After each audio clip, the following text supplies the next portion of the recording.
Hello दोस्तों, good morning, good evening, Radhe Radhe. आपके हमारे यूट्यूब चैनल लक्ष्य क्लासेस की बरुआ सागर में एक बार फिर से स्वागत है। दोस्तों, मैं आपके सामने क्लास 10th हिंदी साहित्य के आपको कवियों के जीवन परिचय आपके सामने लेकर के आया हूं, जो आपके यूपी बोर्ड एग्जाम 2026 के लिए आपके बहुत मोस्ट इम्पोर्टेंट होने वाले हैं, जो आपके पेपर में यही आपको देखने को मिलेंगे। तो आपको ज्यादा कुछ नहीं, 2 या फिर 3 जीवन परिचय आपको याद करना है, जो आपके यूपी बोर्ड एग्जाम में आपको सीधे रखे के रखे ही मिलेंगे। देखते हैं हम पहले अपना किनका जीवन परिचय। तो कवियों का जीवन परिचय आप याद कर रहे हैं। पहला है आपका सूरदास जी का। दोस्तों, वीडियो शुरू करने से पहले यदि आप हमारे YouTube चैनल पर पहली बार वीडियो देख रहे हैं और आपने अभी तक हमारे YouTube चैनल को सब्सक्राइब ना किया हो तो सब्सक्राइब करिएगा और बेल आइकन घंटी दबा दीजिए, जिससे कि जब भी मैं आपके लिए वीडियो लाऊं तो आपके पास सबसे पहले नोटिफिकेशन पहुंचे और आपकी कोई भी वीडियो मिस ना होने पाए और आप अपनी पढ़ाई को और अच्छी से बेहतर बना सकते हैं, जो आप यूपी बोर्ड एग्जाम देने वाले हैं। देखते हैं हम क्या है आपका जीवन परिचय। तो और वीडियो शुरू करने से पहले आपके सामने कुछ 2 लाइनें लिखी हैं कि सीढ़ियां उन्हें मुबारक जिन्हें सिर्फ छत तक जाना है, मेरी मंजिल तो आसमान है, रास्ता मुझे खुद बनाना है, रास्ता मुझे खुद बनाना है। तो ये 2 लाइनों पर अपनी वीडियो शुरू होती है और सबसे पहले आपको सूरदास जी का आपका जीवन परिचय है। हम कवियों का जीवन परिचय आज याद कर रहे हैं और इससे पहले हमने आपको लेखकों के जीवन परिचय 3 जीवन परिचय हमने आपको बताए थे, जो बहुत मोस्ट इंपोर्टेंट है, जो 101% आपके सामने यूपी बोर्ड एग्जाम में आपको रखे के रखे मिलेंगे। आज हम देखेंगे कवियों का जीवन परिचय। तो सूरदास जी का हम करेंगे। तो सूरदास जी का है कि सूरदास जी का जन्म सन 1478 ईस्वी में आगरा मथुरा मार्ग पर स्थित रूनकता नामक गांव में हुआ था। सूरदास जी का जन्म सन 1478 ईस्वी में आगरा से मथुरा मार्ग पर स्थित एक रूनकता नामक गांव में हुआ था। कुछ विद्वान दिल्ली के निकट सीही नामक गांव में इनका जन्म स्थान मानते हैं। कुछ विद्वान हैं वो लोग मानते हैं कि इनका जन्म दिल्ली के निकट सीही नामक गांव को इनका जन्म स्थान मानते हैं। सूरदास जी जन्म से ही अंधे थे। क्या थे दोस्तों? जन्म से ही सूरदास जी अंधे थे। इन्होंने कृष्ण की बाल लीलाओं का तथा प्रकृति का ऐसा सजीव वर्णन किया है कि जो आंखों से प्रत्यक्ष देखे बिना संभव नहीं है। यानी कि इनने श्री कृष्ण की बाल लीलाओं का इस तरीके से वर्णन किया है कि अगर हम देख करके भी करेंगे तो हम नहीं कर सकते। लेकिन सूरदास जी जन्म से ही अंधे थे, फिर भी इनने श्री कृष्ण की बाल लीलाओं का और प्रकृति का बिल्कुल ऐसे सजीव वर्णन किया है, ऐसा ही वर्णन किया है कि जो आंखों से प्रत्यक्ष देखे बिना तो संभव ही नहीं है। और सूरदास जी की रुचि बचपन से ही भगवत भक्ति के गायन में थी। यानी कि ये भजन कीर्तन वगैरह करते थे। इनकी भक्ति का एक पद सुनकर पुष्टि मार्ग के संस्थापक महाप्रभु वल्लभाचार्य ने इन्हें अपना शिष्य बना लिया था। यानी कि जब ये भगवत भक्ति के गायन करते थे, यानी कि भजन कीर्तन गाते थे, तो इनकी भक्ति का एक पद, यानी कि बोले अपनी भाषा में तो एक भजन सुन करके पुष्टि मार्ग के संस्थापक महाप्रभु वल्लभाचार्य ने इन्हें अपना शिष्य बना लिया और श्री नाथ जी के मंदिर में कीर्तन का भार सौंप दिया। किसका? कीर्तन का भार इन्हें सौंप दिया। श्री वल्लभाचार्य के पुत्र विठल नाथ ने अष्टछाप नाम से 8 कवियों का संगठन किया था, जिसमें सूरदास जी सर्वश्रेष्ठ कवि थे। वहां पर कहां पर? तो वल्लभाचार्य के एक पुत्र थे विठलनाथ, जिन्होंने अष्टछाप नामक एक ग्रंथ, अष्टछाप नाम से 8 कवियों का एक संगठन किया था, जिससे सूरदास जी सर्वश्रेष्ठ कवि थे। वे गौ घाट पर रहकर जीवन भर श्री कृष्ण की लीलाओं का गायन किया करते थे। सूरदास जी की मृत्यु सन 1583 ईस्वी में हो गई थी।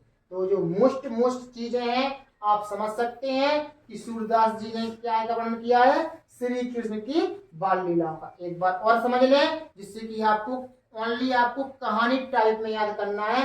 मोस्ट चीजें कि मतलब सन, कहाँ पर जन्म हुआ था, कौन से सन में हुआ था, पिता का क्या नाम था, इनने जीवन में क्या किया है, और इनकी मृत्यु कहाँ हो गई थी, इनके गुरु कौन थे। इस तरीके से आप याद कर लीजिए और बकाया आप बना करके लिख सकते हैं। तो सूरदास जी का जन्म सन 1478 ईस्वी में आगरा मथुरा मार्ग पर स्थित रूनकता नामक गांव में हुआ था। कुछ विद्वान दिल्ली के निकट सीही नामक गांव को इनका जन्म स्थान मानते हैं। सूरदास जी जन्म से अंधे थे।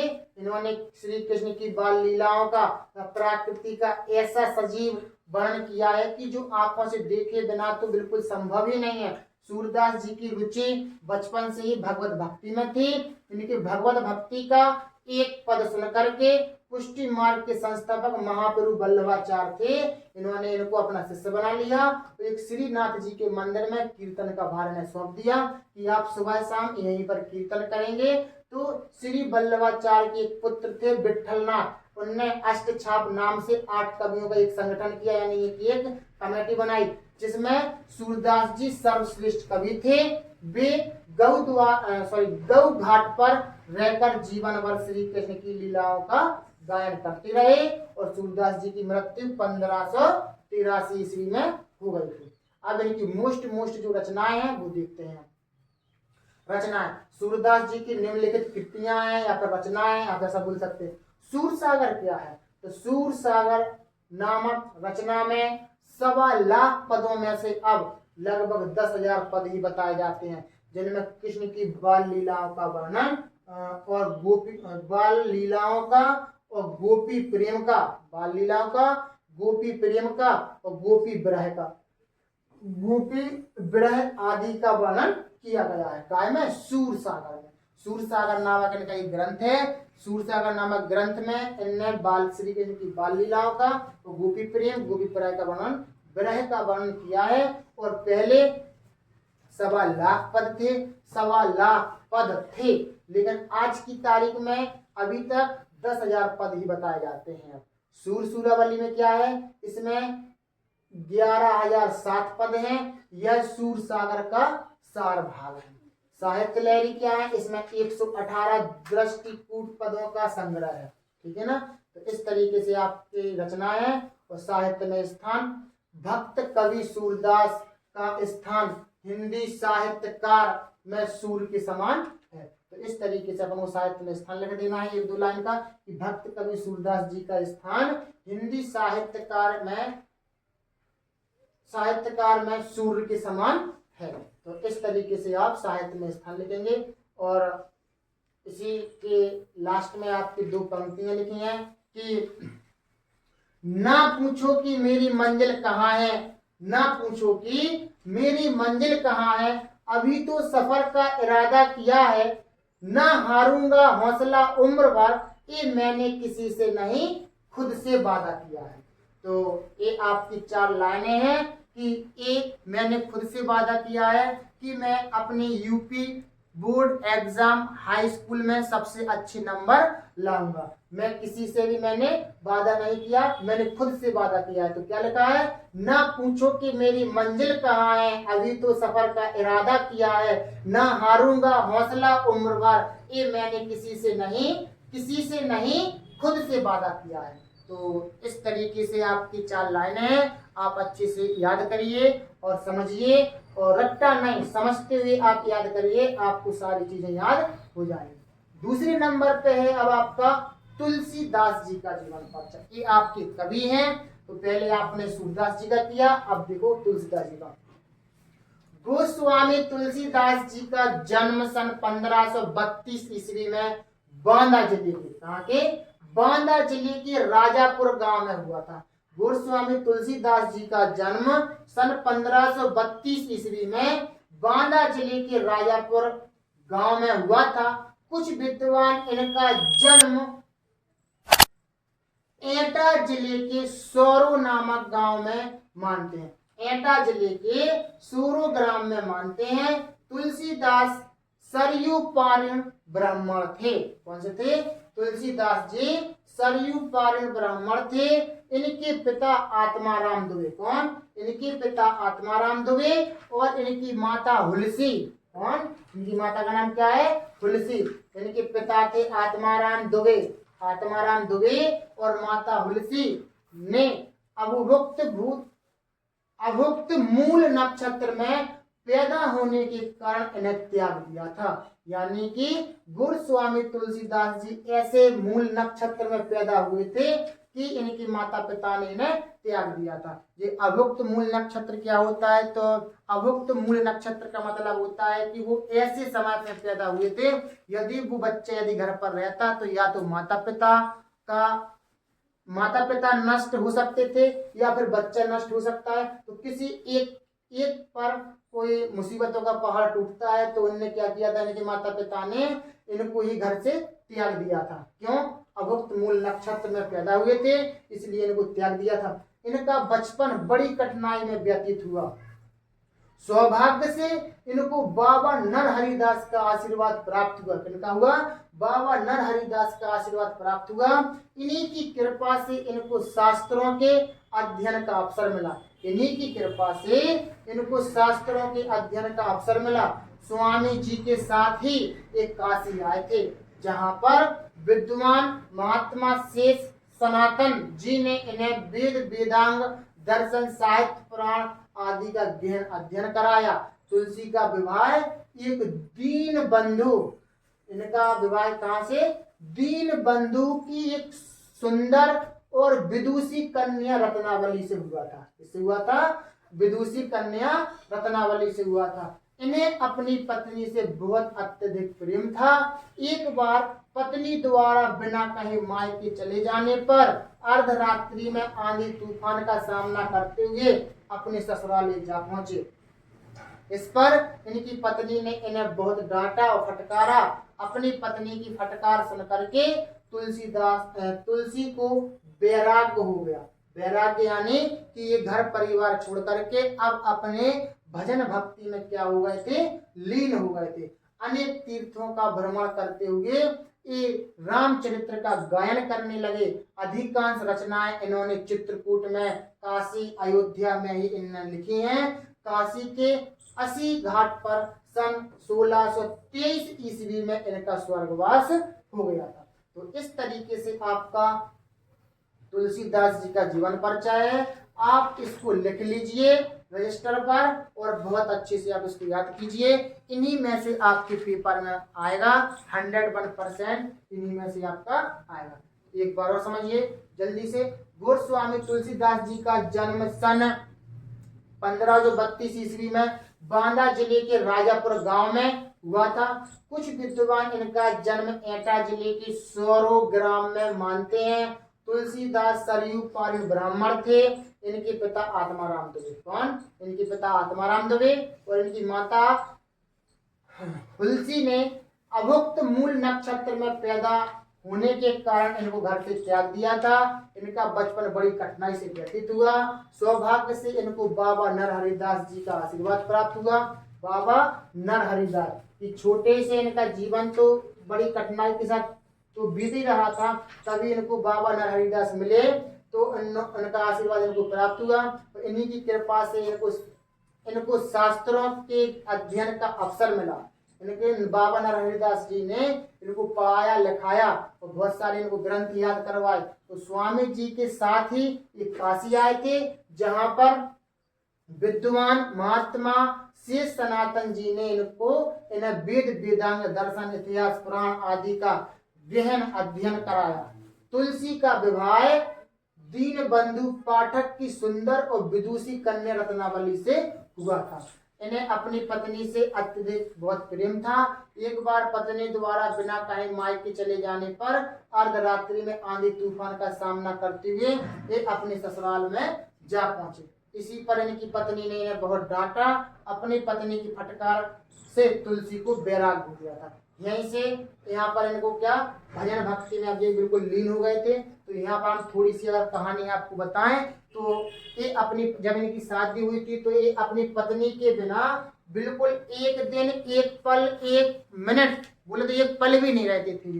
तो इनको क्या हुआ, एक बार इनकी पत्नी अपनी मायके चली जाती है। मायके जाने पर ये जब अपने घर पर अकेले रहते हैं तो दिन में जैसे हुआ तो दिन तो इनने काट लिया, लेकिन इनको रात इनसे ना काटी गई। तो इनने क्या किया, उतनी रात में ये अपने ससुराल के लिए निकल जाते हैं। और निकलते टाइम आंधी तूफान, बहुत जोर से बारिश होती है। बीच में जाते टाइम एक नदी मिलती है, जिस नदी में बहुत ज्यादा पानी आता है, यानी कि बाढ़ टाइप से आ जाती है।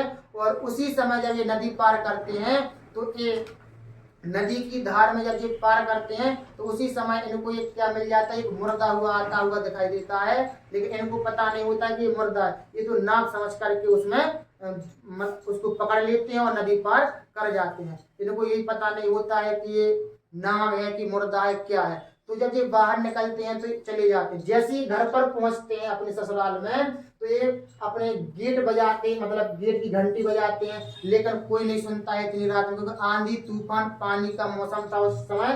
तो क्या होता है, इनके घर के द्वारे से एक बहुत बड़ा अजगर सांप लटक रहा था। इनको पता नहीं है कि ये अजगर सांप है, लेकिन ये उसी सांप को पकड़ करके ऊपर चढ़ जाते हैं। क्योंकि इनकी पत्नी का कमरा छत पर ऊपर था तो ये नीचे से जा नहीं सकते हैं, तो इनको छत पर जाना था। तो ये अजगर सांप को पकड़ के अपनी पत्नी के कमरे के द्वारे पहुंचे। फिर इनने फिर से कुंडी बजाई, तब इनकी पत्नी ने गेट खोले। गेट खोलने के बाद जब उनकी पत्नी ने देखा कि इतनी रात 12 बजे 1 बजे रात में आप यहाँ पर कैसे, इतने आंधी तूफान पानी आ रहा है, फिर आप यहाँ पर कैसे पहुंच गए। तो उनने तुलसी जी ने बताया कि मैं आपके बिना एक पल भी नहीं रह सकता हूँ, क्योंकि मैं आपसे बहुत प्रेम करता हूँ। मुझे रात में नींद ही नहीं आई, तो इसलिए मैं यहाँ पर आपसे मिलने के लिए चला आया। तो इन बातों को सुनकर के और उन्होंने बातें बताई कि जब हम नदी पार कर रहे थे तो वहां पर एक मुर्दा चला आ रहा था। हम नदी पार करते समय मुर्दा आ रहा था, तो हम तो नाव को समझ करके उसको पकड़ लिया और नदी पार कर गए। और जब हम ऊपर आए हैं तो रस्सी समझ करके अजगर सांप को पकड़ करके हम ऊपर आ गए। तो उनकी पत्नी ने कहा कि अपनी जान को इतनी जोखिम में डाल करके यहाँ पर आने की क्या जरूरत थी, हम आपके पास सुबह आ जाते या फिर आप सुबह आ जाते। लेकिन पत्नी की ये सारी बातें सुनकर के पत्नी ने गुस्से में यही कह दिया था कि जितना प्रेम आप हमसे करते हैं, इतना प्रेम यदि आप ईश्वर से करेंगे तो आपका उद्धार हो जाएगा। हमसे प्रेम करने की जरूरत नहीं है। तो तुलसी के अंदर थोड़ी सी, मतलब उनके अंदर भी गुस्सा थी कि हम तो आपको इतना प्रेम करते हैं, लेकिन आप ऐसा बोल रही हैं। तो ठीक है, हम जाते हैं और हम अब ईश्वर से ही प्रेम करेंगे। तो उन्होंने क्या किया, पत्नी को वहीं पर छोड़ा। अभी अपने घर पर घर न लौट करके ये अपने ईश्वर की भक्ति में लीन हो जाते हैं। और इनको वहीं से वैराग्य आ जाता है। क्या जाता है इनको, वहीं से इनको वैराग्य उत्पन्न होता है। और वैराग्य हो जाता है और घर न लौटते हैं, अनेक तीर्थों का भ्रमण करते रहते हैं। तभी से ये राम राम राम नाम जपते हैं और रामचरित्र का गायन करने लगे। अधिकांश रचनाएं इन्होंने चित्रकूट में की, काशी में की और अयोध्या में की। अयोध्या में लिखी है इनने। काशी के 80 घाट पर सन 1623 ईस्वी में इनका स्वर्गवास हो गया था। तो ये इनकी कहानी है कि ये तुलसीदास जी अपनी पत्नी से बहुत प्रेम करते थे, लेकिन पत्नी ने इनको थोड़ा सा फटकार दिया, यानी कि डांट दिया। तो उसी डांट से इनके अंदर वैराग्य हो गया और वैराग्य होने के कारण आज ये अपनी किताब में छप कर आ गए। तो आज के जमाने में अगर कोई पत्नी डांट दे तो सीधे कहाँ पहुंच जाए, ऊपर। ठीक है ना। हम चलते हैं रचनाएं। तुलसीदास जी की कृतियां, यानी कि उनकी रचना क्या है। तुलसीदास जी द्वारा रचित 12 ग्रंथ प्रमाणिक माने जाते हैं। कितने ग्रंथ, 12 ग्रंथ प्रमाणिक माने जाते हैं, जिनमें से इनका श्री रामचरितमानस प्रमुख ग्रंथ है। कौन सा है, श्री रामचरितमानस इनका प्रमुख ग्रंथ है। देखो इनकी कितनी रचना है। श्री रामचरितमानस, विनय पत्रिका, दोहावली, गीतावली, कृष्ण गीतावली, मतलब अपनी लय में याद करिए। श्री रामचरितमानस, विनय पत्रिका, कवितावली, गीतावली, दोहावली और कृष्ण गीतावली, बरबर रामायण और बैराग संदीपनी। आगे पीछे लेके जाएंगे, कोई दिक्कत नहीं है। ठीक है ना। तो इस टाइप से आप इसको याद करेंगे। साहित्य में स्थान क्या है, गुरु स्वामी तुलसीदास जी हिंदी साहित्य के सर्वश्रेष्ठ कवि हैं। इनके द्वारा हिंदी कविता की उन्नति हुई है।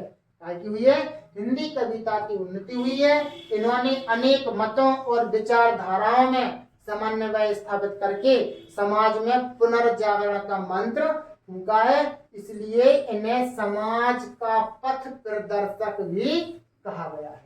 ठीक है ना? तो इस तरीके से आपका साहित्य में स्थान है। आपने 2 कवियों के जीवन परिचय याद कर लिए। एक और करना है आपको, लास्ट वाला, बस यहीं से आपके 5 नंबर या फिर शायद 3 नंबर का आता है। कितने नंबर का आता है? 5 नंबर के आपका 5 अंक। यदि आप एक जीवन परिचय याद कर लेते हैं तो आपके 5 अंक यूपी बोर्ड एग्जाम के लिए 101% आपके तैयार हो जाए। महादेवी वर्मा का और सरल जीवन परिचय है, देखते हैं। श्रीमती महादेवी वर्मा का जन्म उत्तर प्रदेश के फर्रुखाबाद जनपद में सन 1907 ईस्वी में होलिका उत्सव के दिन हुआ था। किसके दिन हुआ था? होलिका उत्सव के दिन। श्रीमती महादेवी वर्मा का जन्म उत्तर प्रदेश के फर्रुखाबाद जनपद में सन 1907 ईस्वी में हुआ था। होलिका उत्सव के दिन हुआ था। इनके पिता गोविंद प्रसाद वर्मा, इनके पिता गोविंद प्रसाद वर्मा भागलपुर कॉलेज के प्रधानाचार्य थे और माता हेमरानी थी। इनकी विदुषी और धार्मिक स्वभाव के थे। विदुषी का अर्थ होता है मतलब एक सज्जन व्यक्ति, क्या बोले उसको? सज्जन और धार्मिक स्वभाव के थे। इनकी प्रारंभिक शिक्षा इंदौर से और उच्च शिक्षा प्रयागराज में हुई थी। संस्कृत में एमए उत्तीर्ण करने के बाद, संस्कृत में एमए उत्तीर्ण करने के बाद प्रयाग महिला विद्यापीठ में क्या हुआ? प्रचार हुई। संस्कृत में एमए उत्तीर्ण करने के बाद प्रयाग महिला विद्यापीठ में प्रचार हो गई। इनका विवाह बहुत ही छोटी सी आयु में हो गया था। इनके पति डॉक्टर थे। क्या थे? इनके पति डॉक्टर थे, लेकिन वैचारिक साम होने के कारण ये अपने पति से अलग रहते थे। यानी कि इनकी शादी तो हो गई थी, लेकिन इनके आचार विचार एक दूसरे से नहीं मिलते थे, इसलिए ये अपने पति से क्या रहते थे? अलग रहते थे। इन्होंने चांद पत्रिका का भी संपादन किया। Most important objective type question मिल सकता है आपको। इन्होंने चांद पत्रिका का संपादन किया। इनके जीवन पर महात्मा गांधी साहित्य साधना पर रविंद्रनाथ टैगोर का विशेष प्रभाव पड़ा। किनका? महात्मा गांधी और महात्मा गांधी तथा साहित्य साधना पर रविंद्रनाथ टैगोर का विशेष प्रभाव पड़ा। इन्होंने नारी स्वतंत्रता के लिए सदैव हमें संघर्ष किया और अपने अधिकारों की रक्षा के लिए नारियों को शिक्षित होना अति आवश्यक बताया। कुछ वर्षों तक ये उत्तर प्रदेश विधानसभा की मनोनीत सदस्य भी रही हैं। इनकी साहित्य सेवाओं के लिए राष्ट्रपति ने इन्हें पद्म भूषण की उपाधि से इन्हें अलंकृत किया था। इनको पद्म भूषण भी मिला था। उत्तर प्रदेश की हिंदी संस्थान द्वारा 1983 ईस्वी को, कब? 1983 ईस्वी को इन्हें हिंदी की सर्वश्रेष्ठ कवयित्री के रूप में भारत भारती पुरस्कार, कौन सा? भारत भारती पुरस्कार प्रदान करके सम्मानित किया गया। और हिंदी साहित्य की सर्वश्रेष्ठ कवयित्री सन 1987 ईस्वी को ये आसार संसार से विदा हो गई। आसार संसार से ये विदा हो गई। इस तरीके से आपने महादेवी वर्मा का जीवन परिचय याद किया और शॉर्ट में याद कर लिया करें कि 1907 में इनका जन्म हुआ था। गोविंद प्रसाद वर्मा भागलपुर कॉलेज के प्रधानाचार्य थे। माता हेमरानी थी, विदुषी थे। प्रारंभिक शिक्षा अपनी इनकी इंदौर से, उच्च शिक्षा प्रयाग से, और इन्हें कुछ वर्ष चांद पत्रिका का संपादन किया। इनके पति डॉक्टर थे। वैचारिक सामना मिलने के कारण ये अपने पति से अलग रहती थी और इनके जीवन पर महात्मा गांधी, रविंद्रनाथ टैगोर का विशेष प्रभाव पड़ा। इन्होंने नारी स्वतंत्रता के लिए बहुत संघर्ष किया और अपने अधिकारों के लिए नारियों को शिक्षित होना अति आवश्यक बताया कि नारियों को शिक्षित होना चाहिए। कुछ वर्षों तक इन्होंने उत्तर प्रदेश विधानसभा परिषद की मनोनीत सदस्य भी रही हैं। इनको राष्ट्रपति के द्वारा पद्म भूषण की उपाधि भी मिली है। उत्तर प्रदेश हिंदी संस्थान द्वारा 1983 में हिंदी साहित्य का सर्वश्रेष्ठ कवयित्री के रूप में भारत भारती पुरस्कार मिला। कब मिला भारत भारती पुरस्कार? 1983 ईस्वी में। और ये 1987 में ये अपने आशा संसार से क्या हो गई थी, विदा हो गई थी। ये नहीं कह देना कि मर गई थी, ऐसा नहीं लिखते हैं कि 1987 ईस्वी को ये मर गई थी, आशा संसार से विदा हो गई थी या फिर स्वर्ग सिधार गई थी, ऐसा बोल सकते हैं। नहीं तो पता चले कि 1987 में मर गई थी, ठीक है ना, तो ऐसा नहीं। तो रचना क्या है, थोड़ी लैंग्वेज ऐसी लिखना है कि अगर कोई सुने, अगर अपन से भी अगर भी कह दें कि भैया ये 1987 में ये स्वर्ग सिधार गया, तो अपन वही बुरा नहीं लगना चाहिए, ठीक है ना। कि भैया कि अगर अपन की भी अगर मरण के लिए अगर वो कह दें कि तुम्हें इतनी तारीख में तुम्हें स्वर्ग सिधार जाए, तो अपन बुरा नहीं लगेगा, स्वर्ग में तो जा रहे हैं तो बुरा नहीं लगेगा। तो अगर तुमसे जी कह दें तुम्हें इतनी तारीख में मर जाना, तो सब लोग क्या हो जाएगा, लफड़ा। तो इसीलिए लैंग्वेज ऐसी लिखे कि अपन को भी बुरा नहीं लगना चाहिए। रचनाएं देखो, कवयित्री महादेवी वर्मा की निम्नलिखित रचनाएं या फिर कृतियां हैं, इनकी तो बहुत सरल है। नेहा, रसिम, नीरजा, सांदगी, दीपशिखा, यामा आदि इनकी प्रमुख रचना। कौन कौन, नेहा, रसिम, नीरजा, सांदगी, यामा और दीपशिखा, इनकी 6 मोस्ट इंपोर्टेंट रचनाएं हैं, ये आप इनको याद कर सकते हैं। नेहा, रसिम, नीरजा, सांदगी, दीपशिखा और यामा। नेहा, रसिम, नीरजा, सांदगी, दीपशिखा और यामा, इस टाइप से आप याद करेंगे। साहित्य में स्थान देखो इनका क्या है, हिंदी साहित्य में महादेवी जी का विशिष्ट स्थान है। क्या है, विशिष्ट स्थान है। हिंदी साहित्य में महादेवी जी का विशिष्ट स्थान है। इन्होंने गद्य में और पद्य में दोनों में सृजन करके हिंदी की अपूर्ण सेवा की है। तो इस तरीके से आपका हिंदी साहित्य में स्थान है।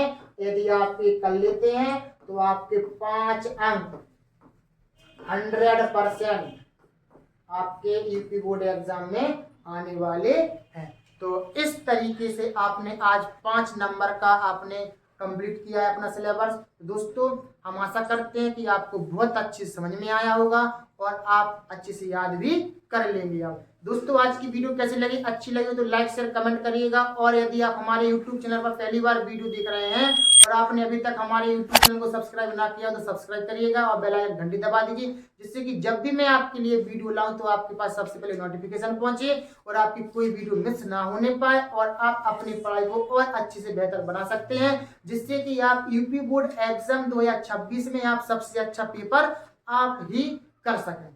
तो इसी तरीके से बने रहिए हमारे साथ लक्ष्य क्लासेस के सागर के साथ।